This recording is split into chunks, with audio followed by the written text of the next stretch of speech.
Good morning, students. I am Dr. महिमा Gupta from SD government college Broward. आज मैं आपके सामने बात करने वाली हूँ बीकॉम पार्ट थर्ड के जीएसटी सब्जेक्ट के कर का संग्रहण एवं उद्ग्रहण चैप्टर के बारे में। इस चैप्टर का थ्योरेटिकल एस्पेक्ट्स हमने पहले डिस्कस किया है। आज मैं आपको ये बताने वाली हूँ कि किस तरीके से कर का उद्ग्रहण और संग्रहण होता है, कौन टैक्स देने के लिए लायबल होता है और किस तरीके से टैक्स की कैलकुलेशन की जाती है, इसके बारे में हम आज बात करते हैं। तो देखिए, आपके सामने एक प्रैक्टिकल प्रॉब्लम ली है मैंने। तो मैं पहले आपको इसके बारे में बता दूं कि ये क्या प्रैक्टिकल प्रॉब्लम के फैक्ट्स हैं। आपको दिया हुआ है Mr. P is not registered under Goods and Service Tax Act as his aggregate turnover of a taxable supply does not exceed rupees 20 lakhs। आपको दिया हुआ है कि मिस्टर P एक ऐसा व्यापारी है जो कि जीएसटी एक्ट में रजिस्टर्ड नहीं है। क्यों? क्योंकि उसका एग्रीगेट टर्नओवर जो है वो क्या है, 20 लाख से कम है। उसी मिस्टर पी ने he has supplied goods of specified category valuing ₹4 lakh to mister Q.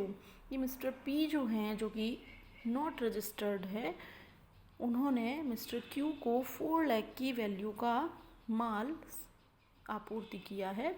Registered dealer of specified class, जो कि पी जो क्यू मिस्टर है, क्यू है, वो क्या है, रजिस्टर्ड डीलर हैं। The place of business of both mister P and mister Q is located in Rajasthan. दोनों ही व्यापारी जो हैं वो राजस्थान के हैं। आपसे ये पूछा गया है कि हु इज़ लायबल टू पे टैक्स ऑन दिस ट्रांजेक्शन। इस ट्रांजेक्शन पर टैक्स देने के लिए कौन सा व्यक्ति दायी है, और रेट ऑफ जीएसटी दी हुई है आपको। अगर आप if the rate of GST on such goods is 12%, then what would be the amount of tax and to which government it shall be payable। कि कितना अमाउंट टैक्स का होगा और वो किस गवर्नमेंट को पे किया जाएगा। अब हम बात करते हैं कि सबसे पहले कि ये टैक्स देने को लायबल कौन होगा। तो टैक्स देने को लायबल यहाँ पर हमारे पास है, टैक्स देने को लायबल है। देखिए, चूँकि पी क्या है, नॉट रजिस्टर्ड है ना, तो आपको पी जो है वह तो यहाँ पर टैक्स देने के लिए, जीएसटी देने के लिए लायबल नहीं है। लेकिन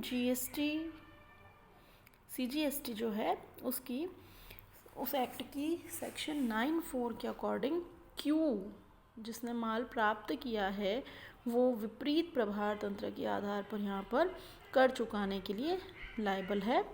कर की राशि कैलकुलेट करने के लिए हम क्या करेंगे, हमारे पास वैल्यू दी हुई है, माल की वैल्यू हमारे पास दी हुई है, दैट इज़ 4 लाख रुपीज़। इस 4 लाख पे आपको क्वेश्चन में रेट ऑफ टैक्स दिया हुआ था 12%, तो 4 लाख पर 12% की रेट से आपने टैक्स कैलकुलेट किया, दैट इज़ 48,000। तो total tax payable to government is 48,000। Second question आपसे ये किया गया था कि कौन सी सरकार को ये टैक्स की राशि देनी होगी। तो आपको पता है कि इसमें से सीजीएसटी और एसजीएसटी दोनों को ही हमें 6% टैक्स देना है।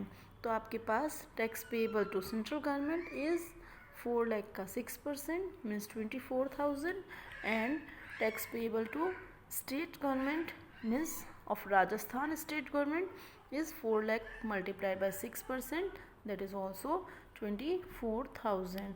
तो इस तरीके से आपको ये बताना है कि कौन से व्यापारी को टैक्स पे करना है और कौन सा व्यापारी टैक्स पे करेगा, और कौन कौन सी गवर्नमेंट को कितना कितना टैक्स पे करना है।